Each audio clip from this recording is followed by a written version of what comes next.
وہ بھی انہوں نے نہیں لی، اور جسٹس قاضی فائز عیسیٰ جو ویسے ہی حکومت کی طرف جھکاؤ رکھنے والے ایک جج کے طور پہ ان کا ایک تاثر قائم ہو چکا ہے، پارلیمنٹ کے اندر جو سیاسی تقاریر ہوئی گزشتہ مہینے اس میں بھی وہ وہاں پر موجود تھے، تمام سیاستدانوں کے ساتھ موجود تھے، سابق صدر آصف زرداری کے ساتھ موجود تھے. تو یہ وہ ساری چیزیں ہیں جو آلریڈی ان کا جو ایک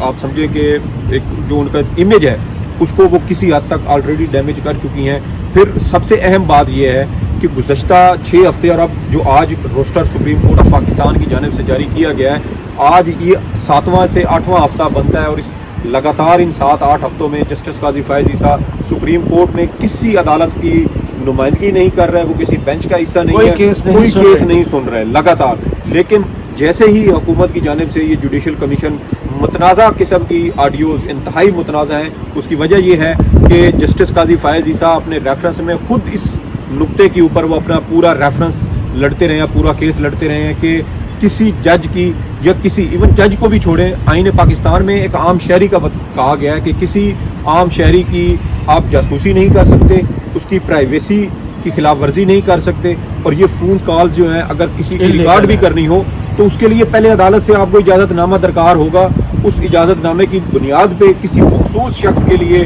جو قانون کے لیے خطرہ ہو، امن عامہ کے لیے خطرہ ہو، یا کسی اور طریقے سے وہ سوسائٹی کے لیے وہ خطرناک ہو، تو اس کی کالز یا اس کی آڈیوز ریکارڈ کرنے کے لیے بھی آپ کو ایک اور ذرا چیز کو واضح کر دیجئے، کیا جوڈیشل کمیشن اسی طرح کام کرتا رہے گا جیسے کل آپ نے ذکر کیا تھا کہ سیچرڈے کو 10 بجے اس کی ہیئرنگ ہے، یا یہ لارجر مین بننے کے بعد اس کی قانونی حیثیت ختم ہوگی ہے، وہ کمیشن جو کام کرنا روک دے گا؟ دیکھیں، جو استدعائیں کی گئی ہیں نا درخواستوں میں، عمران خان نے جو استدعا کی ہے وہ یہ ہے کہ سپریم کورٹ اس جوڈیشل کمیشن کا نوٹیفیکیشن کا عدم قرار دے. صحیح. اور دوسری استدعا جو صدر ہیں سپریم کورٹ بار ایسوسیشن کے عابد زبیری، ان کی جانب سے بھی اسی طرح کی استدعا کی گئی ہے کہ سپریم کورٹ جوڈیشل کمیشن کی تشکیل کو کل عدم قرار دے. اب یہ دونوں جو ہیں، اس کے علاوہ جو دیگر 2 درخواستیں ان میں بھی اسی طرح کی ملتی جلتی استدعائیں ہیں کہ اس جوڈیشل کمیشن کی تشکیل کو غیر آئینی قرار دیا جائے. اب اگر عدالت اس کے اوپر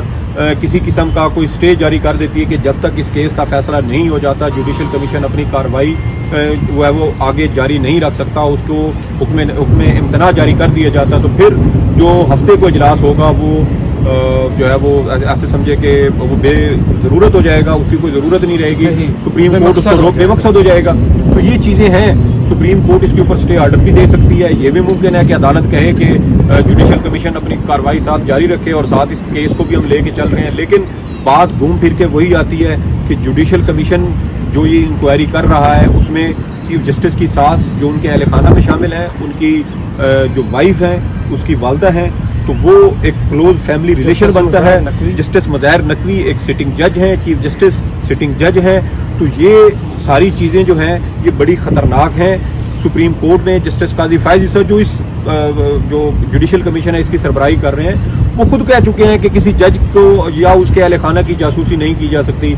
کل بھی ہم نے اسی بات کا ذکر کیا تھا کہ 1990 کی دہائی میں، غالباً 1992 یا 93 میں سابق وزیر اعظم بے نظیر بھٹو کی حکومت اسی وجہ سے سپریم کورٹ نے ختم کر دی تھی، کیونکہ اس وقت ججز کی جاسوسی کا معاملہ منظر عام پہ آیا تھا. لیکن اس میں بے نظیر بھٹو نے تو سپریم کورٹ کو یہ بھی کہا تھا کہ میری بھی جاسوسی ہو رہی ہے، مجھے بھی نہیں معلوم کہ یہ جاسوسی کون کر رہا ہے، یہ ٹیپنگ فون ٹیپنگ کون کرتا ہے. لیکن اس کے باوجود ان کی حکومت ختم ہو گئی. تو یہاں پر تو حکومت خود اس کا اعتراف کر رہی ہے. وہ تمام صحافی جن کی جانب سے یہ آڈیوز بریکنگ کے طور پہ سوشل میڈیا پہ ٹی وی چینلز پر چلائی گئی تھی، وہ تمام لوگوں کا آپ جھکاؤ دیکھیں کہ وہ کس طرف ہے، تو آپ کو ایک واضح طور پہ جو ہے وہ صورتحال ایک تصویر بنتی نظر آتی ہے کہ یہ سارا پوری منصوبہ بندی کے ساتھ سپریم کورٹ کے ججز کو دباؤ میں لینے کے لیے جسٹس اعجاز الحسن اور جسٹس مظاہر نقوی کی تصاویر مریم صفدر نے اپنے جلسوں کے اندر چلائیں، ان کے اوپر بینچ فکسنگ کا الزام لگایا. جو پی ڈی ایم کا احتجاج ہوا اس میں کیا کچھ نہیں ہوا، بالکل ساس کے تانے جو ہے وہ چیف جسٹس آف پاکستان کل انہوں نے اپنی سماعت میں بھی ذکر کیا کہ زبان